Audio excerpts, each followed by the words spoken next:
भाइयों और बहनों, भारत का इतिहास सिर्फ वो नहीं है जो देश को गुलाम बनाने वालों, गुलामी की मानसिकता के साथ इतिहास लिखने वालों ने लिखा। भारत का इतिहास वो भी है जो भारत के सामान्य जन ने भारत की लोक गाथाओं में रचा बसा है, जो पीढ़ियों ने आगे एक पीढ़ी से दूसरी पीढ़ी बढ़ाते रहे हैं।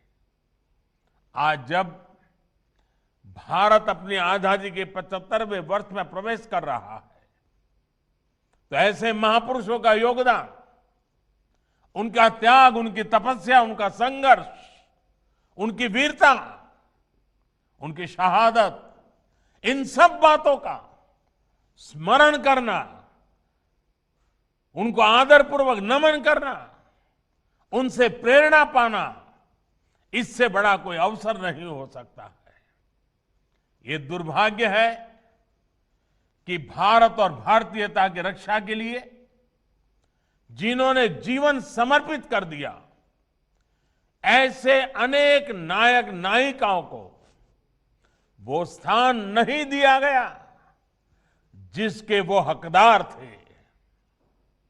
इतिहास रचने वालों के साथ इतिहास लिखने के नाम पर हेरफेर करने वालों ने जो अन्याय किया, उसे अब आज का भारत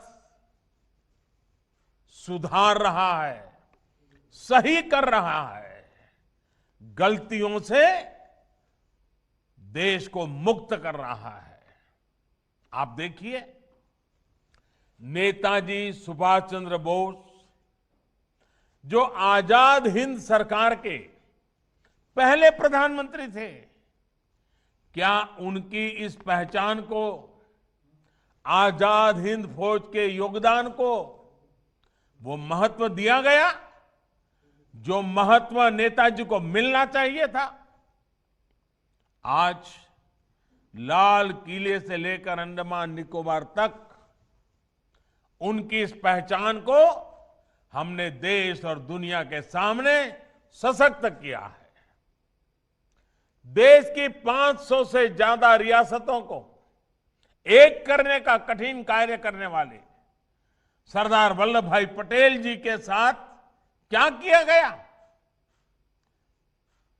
देश का हर बच्चा इस बात को भली भांति जानता है।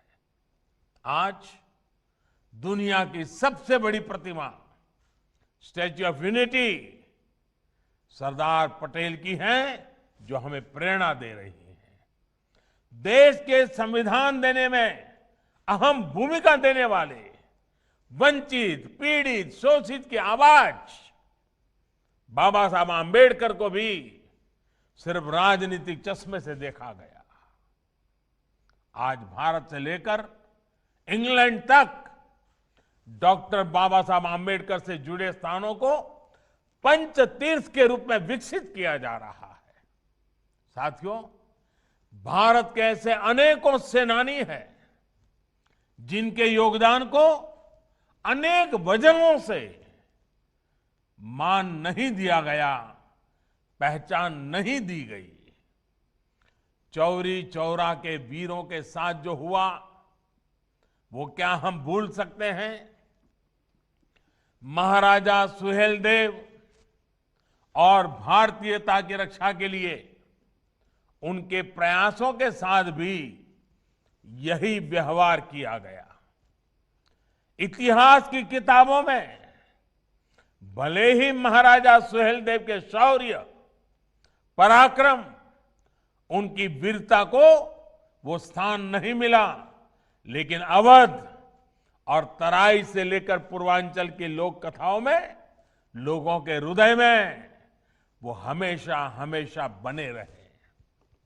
सिर्फ वीरता ही नहीं, एक संवेदनशील और विकासवादी शासक के रूप में उनकी छाप अमिट है। अपने शासनकाल में जिस प्रकार उन्होंने बेहतर रास्तों के लिए पोखरों तालाबों के लिए, बाग बगीचों और शिक्षा के क्षेत्र में काम जो किया वो अभूतपूर्व था। उनकी यही सोच इस स्मारक स्थली में भी दिखने वाली है।